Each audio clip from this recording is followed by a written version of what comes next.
You say you've tried everything, but here's the truth. You've never spent 7 full days living as the person you claim you want to become. Not one clean week, not one unbroken war. Because if you did, even once your life would already be unrecognizable. You've betrayed yourself in small ways, daily, snoozing instead of rising, scrolling instead of reflecting, pleasing instead of protecting. Your failure wasn't massive, it was microscopic, and that's why it lasted for years. Everyone says change takes time. That's a lie. Change takes truth and 7 days of ruthless alignment with it. But truth hurts. And most people would rather feel familiar pain than unknown power. This week, you'll either meet the version of you who's been buried, or you'll bury him deeper, again with silence, comfort, and one more, maybe next week. You don't need motivation, you need exposure. 7 habits, 7 days, no lies this time.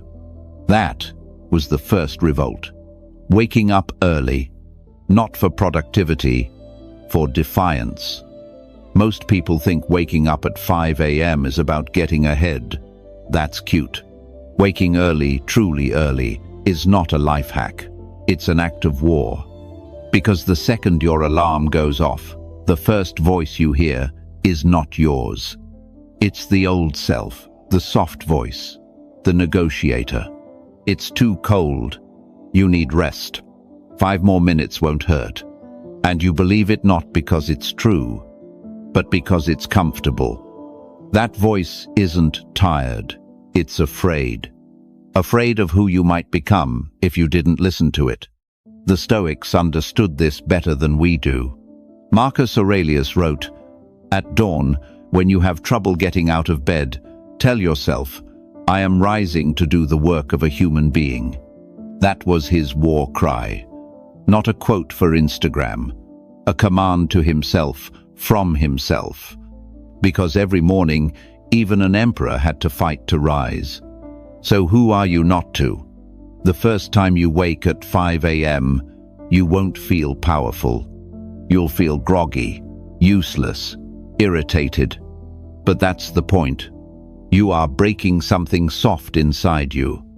Not violently, not with shame, but with presence. You rise while the rest of the world sleeps, not to prove anything, but to reclaim your sovereignty. The silence will hit you first. Then, the stillness. No pings, no obligations, no noise. For once, you hear your own thoughts, unfiltered. It's terrifying and beautiful. One morning, you'll walk outside and see the sky bleeding into gold. No one's posting it, no one's watching. It's just you and the dawn and the realization you're not behind in life. You've just been waking up too late to meet yourself. If this habit were about time management, it wouldn't matter. But it's not. It's about inner alignment. Because how you rise is how you live. And if the first thing you do is surrender to weakness, what else will you surrender to for the rest of the day? So no, waking up early isn't the goal. It's the first act of reclaiming your soul. You either rise, or you rot slowly in the comfort of delay. You rose before the world. Now the real fight begins not with others, but with the body you've ignored, numbed, and blamed. You say you're not an athlete. Good. This isn't about fitness. This is about owning the vessel that carries your mind. The Stoics believed in training not just the soul, but the body, because they knew the two were never separate. Epictetus was a slave. His body was broken, his freedom stolen, yet he wrote, "Difficulties show what men are." Why? Because the body in pain reveals truth the mind hides. Most people live like their body is a burden. They treat it as a machine to be forced, drugged, neglected. or as a decoration to be displayed, compared, judged. But your body isn't either. It's your proving ground. The first day you move intentionally, not to burn calories, but to meet yourself, you'll realize this isn't about reps or sets. It's about showing up for 20 minutes against the part of you that says, tomorrow, just skip it. No one will notice. But you notice, and the more often you choose skip, the more your soul learns it's optional to show up for yourself. You want mental clarity? Run until the noise in your head burns off in the wind. You want self-respect? Pick up something heavy and feel your weakness scream and keep going anyway. You want peace? Try holding a plank while your arms shake and your thoughts beg for escape. And when you stay in the pain, without fleeing, you'll understand what peace actually is. The absence of self-betrayal. This isn't about becoming a gym rat. It's about mastering one simple rule. I move because I choose to, not because I feel like it. One morning, I ran in the cold, lungs tight, knees sore, no music, no audience. Just breath, steps, silence. And halfway through I broke. Not physically, emotionally. I cried mid-run, not because I was hurt, but because I was free. I had never realized how long I had been at war with my own body, punishing it with laziness, with neglect, with shame. That day, I made peace. Not by resting, but by meeting my body with full presence, every ache, every gasp, every step forward. This is what Stoic discipline looks like in motion. Not perfect form, but perfect honesty.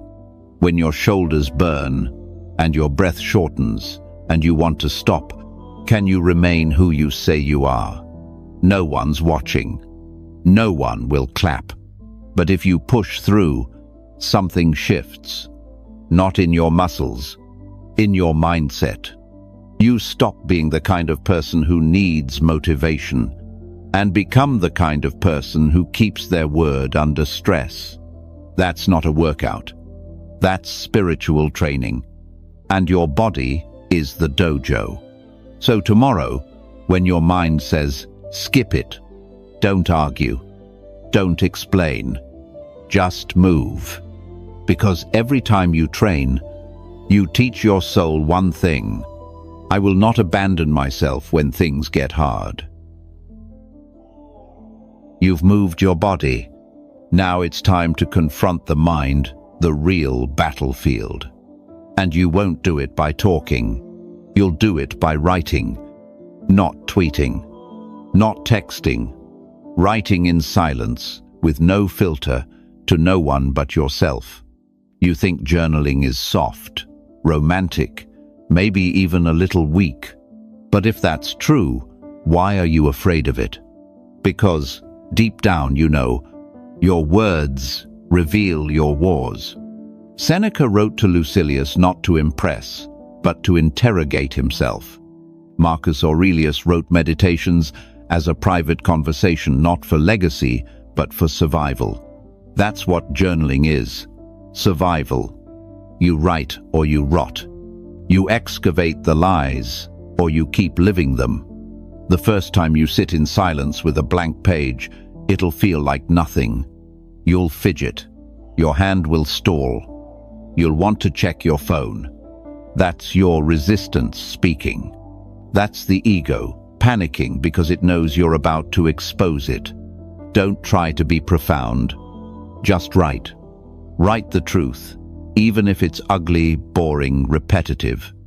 Especially if it's repetitive, because that's how you find your loops, your traps, your delusions. One night, I sat in bed after a long, anxious day. No music, no distractions, just a pen and my mind twitching, chaotic, full of noise. I started writing, I don't even know what's wrong. Then came, I feel like I'm wasting time. Then, I'm scared no one really knows me. And finally, I'm not sure I know myself. 4 lines. 4 cuts through years of distraction. That's what a journal does. It doesn't entertain. It exposes. You don't write to feel better. You write to become honest. You begin to see. You weren't angry, you were scared. You weren't tired, you were directionless. You weren't stuck. You were running in circles, quietly, efficiently, blindly. Journaling trains one of the most stoic virtues: clarity. No story, no drama, just what is. You turn chaos into language, and language into insight. But here's the warning. The page remembers. You'll see your patterns, the same excuses, the same fears, the same fake goals you keep writing every week but never move toward. You'll either break that cycle or keep documenting your decay in high resolution. Some people meditate, some people vent, but a Stoic? A Stoic documents the truth, not for approval, not for applause, but because the examined mind is the only one that can be led. So tonight, open a blank page. Don't aim for wisdom. Aim for blood. Write until your excuses dry up.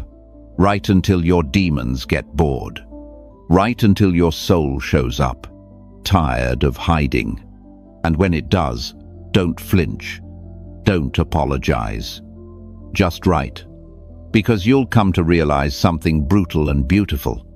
The version of you you've been searching for has been waiting for you at the end of your pen. You've moved your body. You've confronted your mind.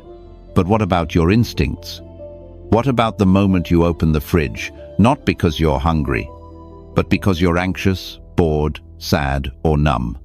What you eat reveals what you can't face. You think eating is physical. It's not.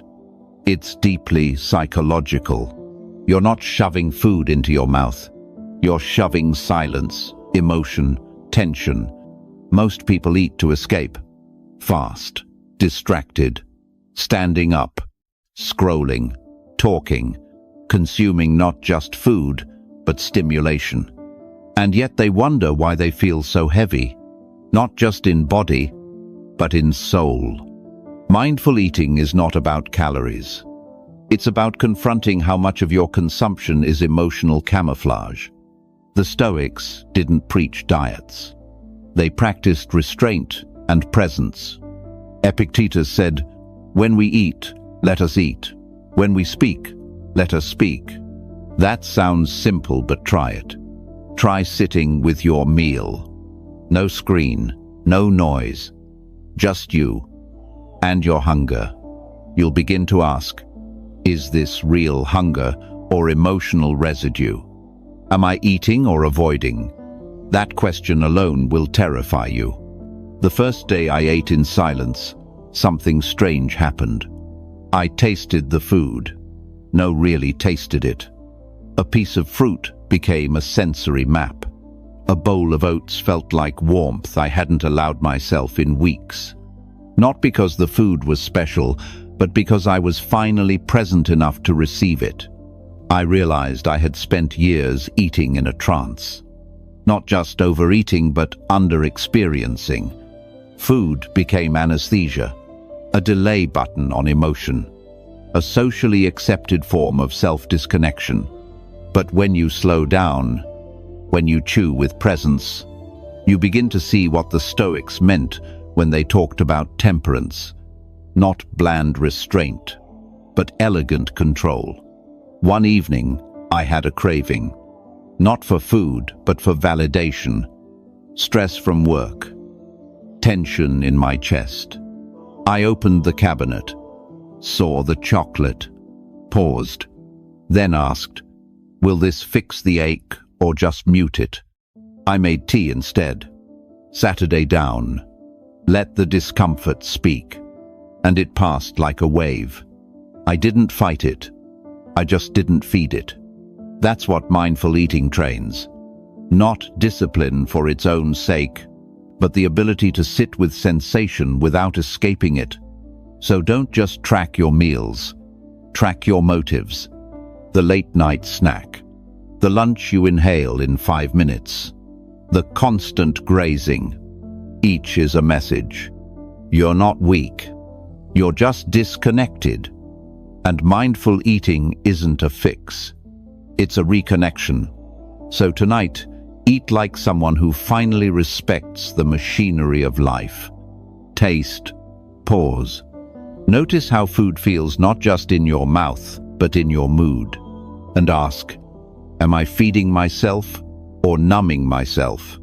Because every time you eat with presence, you're telling your nervous system one thing. I am here. I am in charge. I am awake. You've reclaimed your body. You've confronted your hunger. But one parasite still lives. Not in your blood, but in your attention. You carry it in your pocket. You call it connection, but it's more like submission in disguise.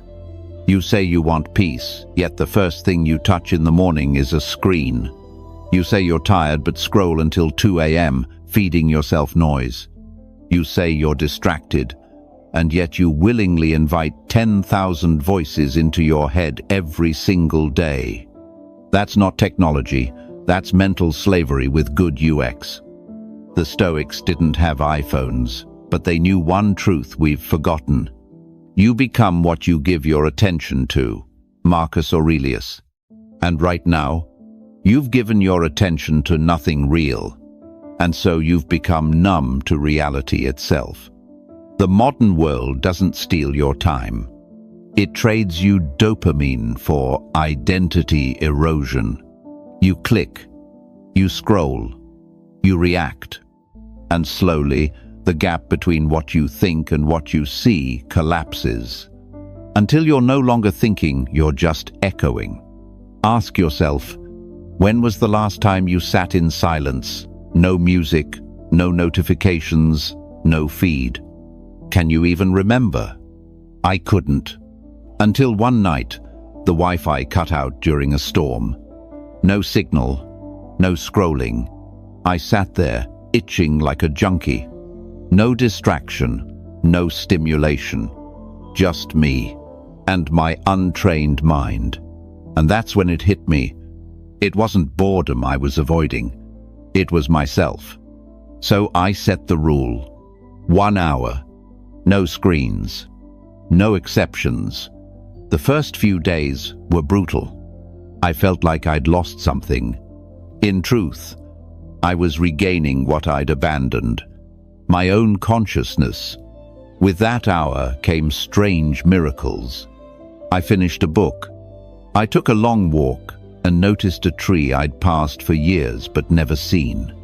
I journaled with real focus, not for content, but for truth. I called someone instead of liking their post. And the world slowed down, but not in a boring way, in a sacred way. Because when you reclaim your attention, you shrink the world back to something real again. Not infinite feeds, just one breath, one conversation, one honest thought, not shaped by an algorithm. But here's the truth. The screen isn't the problem. Your passivity is. You can use a blade to protect or to wound. The same is true for a phone. So, use it. Don't worship it. Use it to learn, to communicate, to create. But once it starts to use you, cut the cord. Reclaim just one sacred hour a day. Let silence speak. Let presence return. Let discomfort surface and reveal what you've buried under pixels.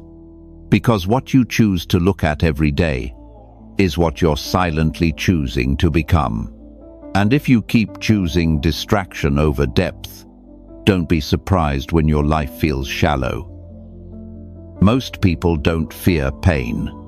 They fear unfamiliar pain. the kind they didn't choose, the kind that arrives uninvited. So, what if you invited it?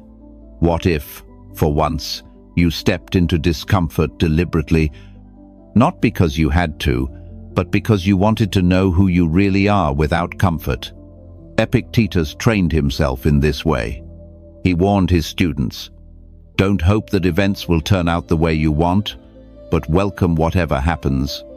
But how do you welcome hardship if your life is wrapped in climate control, instant gratification, and psychological bubble wrap?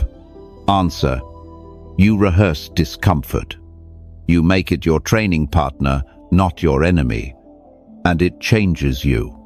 Try this. Take a cold shower, not for wellness, not for TikTok, but to feel the instinct scream and not obey it. Walk instead of drive. Fast for 12 hours. Sleep without a pillow. Speak the truth, even when your lips shake. These aren't aesthetic challenges. They are rituals of spiritual rewilding, and each one chips away at the false belief, "I need comfort to function." You don't. You've just never tested that theory long enough. I once went 3 days without hot water. Plumbing broke. Winter.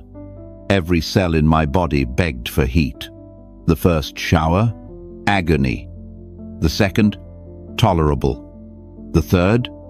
I felt free. Not because it was pleasant, but because I realized, I'm fine. This won't kill me, and I don't need everything to feel good in order to do what's right. That is Stoic resilience, built in small, silent refusals of indulgence. Because when you choose discomfort on your terms, you shrink the power of future pain. You tell life, you can take a lot from me, but not my ability to adapt. And when the real trial comes, betrayal, loss, humiliation, you don't collapse. You bow, you breathe, and you endure. Deliberate discomfort isn't about masochism. It's about identity forging. You enter the fire not to burn, but to burn off what isn't real. The Stoics knew suffering is inevitable, but choosing to suffer in advance turns the unpredictable into the expected, and the expected is manageable. So look around your life. Where is comfort breeding weakness? Is it your temperature, your sugar, your constant availability, your addiction to ease? You don't need to destroy all softness. You just need to remind your nervous system that it doesn't own you. And nothing reminds it more clearly than cold, hunger, silence, or sweat. On purpose. So today, choose something hard. Not to prove you're strong, but to practice not needing to be comfortable in order to remain conscious. Because the next time life blindsides you, you won't beg to escape. You'll recognize the storm, smile, and say, I've trained for this. You've disciplined your body, faced your thoughts, challenged your addictions. You've stepped into fire on purpose. Now comes the final test. Not physical, not visible, but psychological. Can you say no without defending it? Most people can't. Not because they're weak, but because they've been conditioned to believe that peace is earned through politeness. That kindness requires self-sacrifice. That being good means being available. So they explain, apologize, soften every boundary with a smile. Until one day they look around and realize they've built a life for everyone but themselves. The Stoics had no time for that illusion. Marcus Aurelius didn't say, do what's right, but be nice about it. He said, if it is not right, do not do it. If it is not true, do not say it. No disclaimers, no footnotes, no emotional buffering. Because every time you justify your no to someone who doesn't deserve your energy, You surrender a piece of your sovereignty. And the truth is, most people don't want your explanation. They want your compliance. So when you finally stop explaining, you'll lose some people. But you'll find yourself. One morning, I got a call. Another request. Another favor. I was tired. Not sick, not busy, just tired. But the guilt script started running. Say, you've got a deadline. Say you're not feeling well. Make it soft, make it sound reasonable. But this time, I didn't. I just said, number, I'm not available. Silence. Then, okay. And that was it. No collapse, no explosion. Just boundaries enforced without drama. And I realized, explaining is often just fear, dressed in courtesy. Fear of being judged, misunderstood, left out. But here's the Stoic breakthrough. You don't owe anyone comfort at the cost of your clarity. You don't owe peace to people who profit from your self-erasure. And you damn sure don't owe permission to protect your mind. So start with one. One, no without reason. One clear refusal. Not angry, not cold, just certain. Not to be defiant, but to be undivided. Because a life without boundaries isn't generous. It's bleeding in public. And the people who love you won't need explanations. They'll respect the strength it took to choose yourself. Quietly, cleanly, completely. Just one word, number. And if something in you didn't just agree, but woke up, then don't clap. Don't say, that was deep. Prove it. Comment below with the one habit you're choosing, and for 7 days, protect it like a vow. And if you're done performing stability for others, and ready to build the kind of mind that doesn't flinch when life hits, then subscribe. Not for content, for weapons. This isn't a channel. It's a forge.